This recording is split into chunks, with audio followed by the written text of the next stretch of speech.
I'm Keaundrea Scott. And I'm John Scott the fourth.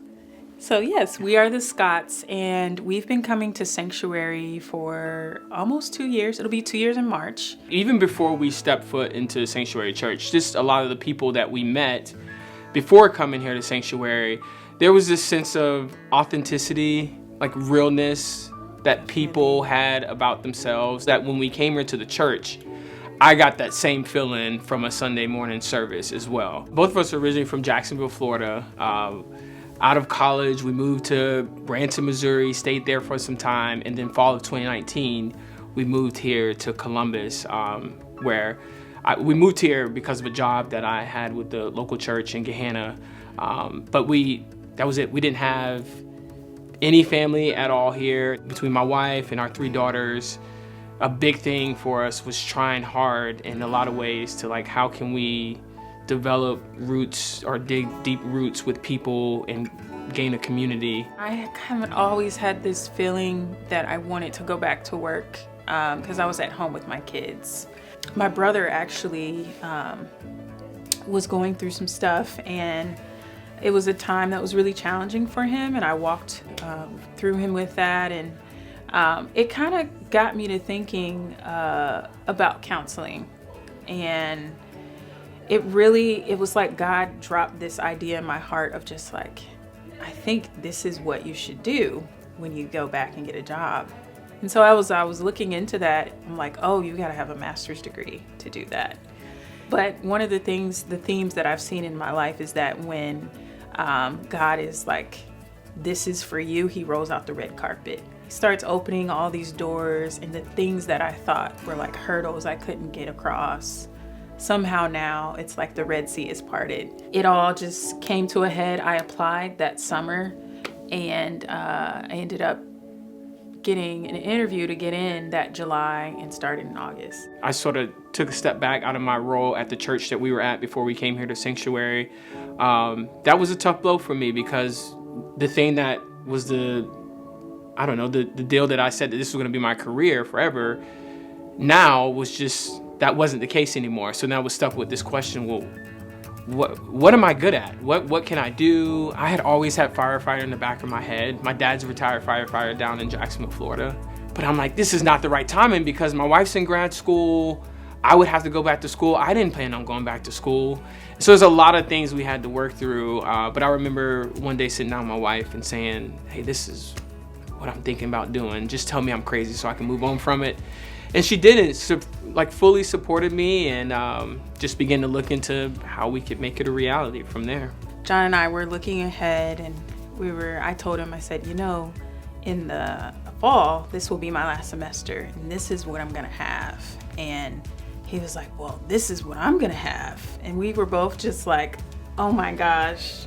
We were gonna need childcare Thursday nights from 4 to 9:30 at night.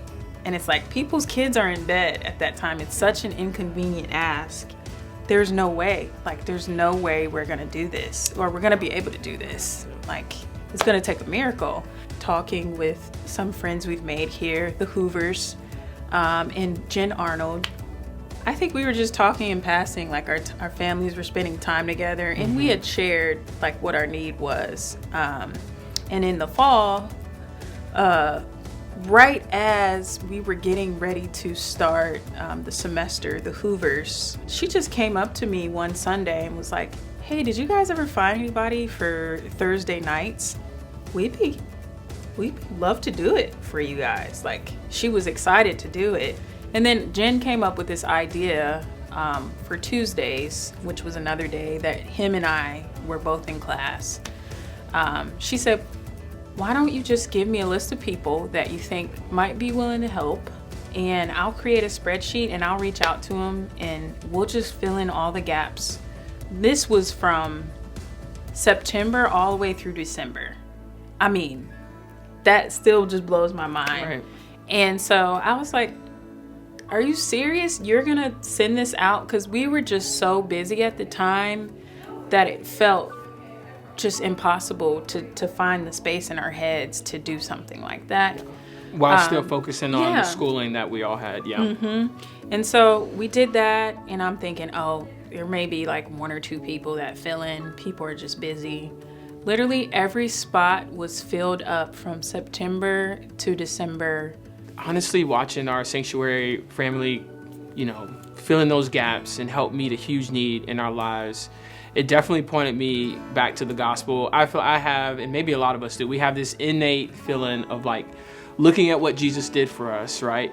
And you're going, there's no way you're just going to freely give this to me. I feel like I need to do something. Exactly, yeah. To feel like I earned that I deserve this gift. And every single person that my wife just mentioned that stepped in here at Sanctuary and helped us, they did it without wanting anything in return. It's just free gift. And all God requires of me is just to accept it, to trust and believe in Him. And here it is, our Sanctuary family, like being an image of that in a way too, of like, there was nothing in return that they wanted from us, but just let us serve you in this way. Feels like we were on like a teeter-tot, and it just kept leaning to this side, and we saw the other side, but it was like, if we could just get over there, and now it's like, oh, we're on the other side now, and we can look back and see where we were, and there is this sense of joy. Not having family here, but having family through our church, it really took me back to like the beginning of the church where everyone just met. And it's like, what I have is yours, what you have is mine. Areas that you may be lacking in, I'll step in and fill a gap, and vice versa. Yeah. Family is not always blood, it is the people that you grow to trust, the people who are willing to step in when you need helping hand, or even sense that you might need a helping hand and you don't even have to ask for it. And I think looking back at it now, there's a feeling of, okay, this is becoming our home.